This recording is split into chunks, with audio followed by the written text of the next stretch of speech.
দর্শক আসসালামু আলাইকুম। আমি শহীদুল ইসলাম সজল আমার ক্রিকটক চ্যানেলের পক্ষ থেকে সবাইকে স্বাগত জানাচ্ছি। যে যেখান থেকে আমার এই ভিডিওটা দেখতেছেন সবাইকে আন্তরিক শুভেচ্ছা এবং অভিনন্দন। তামিম ইকবাল খান বাংলাদেশের ক্রিকেট ইতিহাসের একজন অনবদ্য সৈনিক, বাংলাদেশের ক্রিকেট ইতিহাসের একজন প্রথম সারির খেলোয়াড়, বাংলাদেশের ক্রিকেট ইতিহাসের সর্বোচ্চ রান সংগ্রাহক, বাংলাদেশের ক্রিকেট ইতিহাসের সেরা ওপেনার।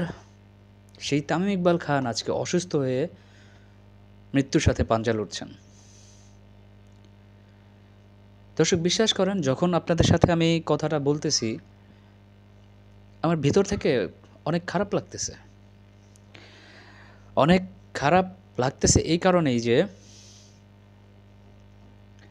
মানুষ মাত্রই ভুল আছে, মানুষ মাত্রই শুদ্ধতা আছে, মানুষ মাত্রই সঠিক বেঠিক এই সব কিছু থাকে। এই যে ভিডিও করতে গিয়ে আমরা অনেক সময় অনেক কথাবার্তায় বলেছি, তামিমকে নিয়ে বলেছি, সাকিব আল হাসানকে নিয়ে বলেছি।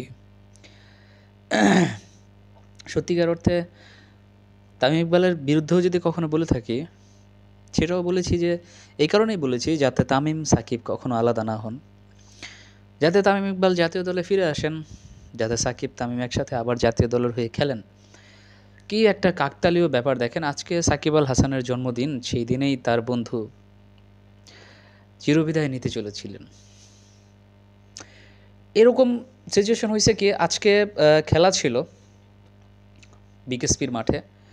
তো তামিম ইকবাল, ঘটনা যেটা ঘটছে, তামিম ইকবাল সকাল সকাল খেলতে আসছেন। খেলতে আসার পরে তিনি অনেকটা সময় অসুস্থ বোধ করছেন, বা তার কাছে তখন মনে হয়েছে যেন গ্যাস্ট্রিকের পেন হইতে পারে। তো গ্যাস্ট্রিকের পেন হওয়ার পরে যখন সিরিজটা গ্যাস্ট্রিকের ওষুধ নিছেন, নেওয়ার পরে যখন তিনি ভালো হন নাই, তখন তিনি আবারও ডাক্তারের কাছে গেছেন ফলো আপে। তো তখনও মোটামুটি ট্রিটমেন্ট করে আবার মাঠে ফিরে আসছেন।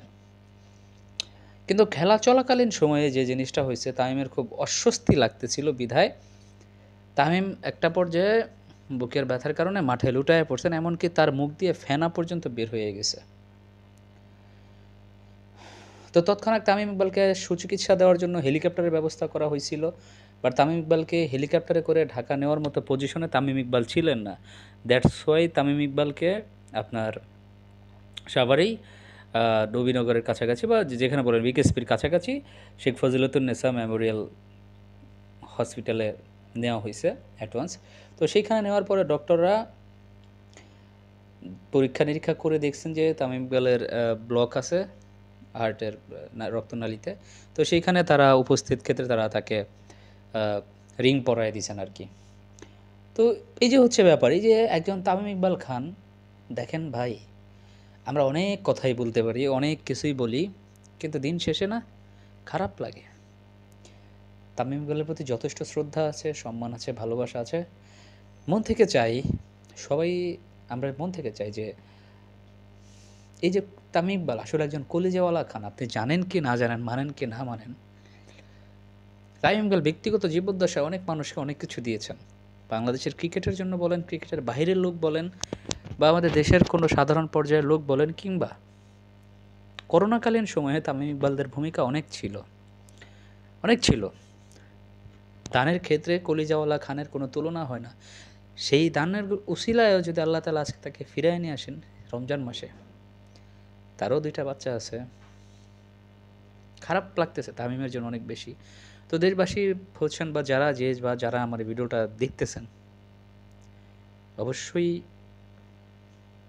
দোয়া করবেন তামিম ইকবালের জন্য, যাতে তামিম ইকবাল আবার ফিরে আসতে পারে ক্রিকেটে।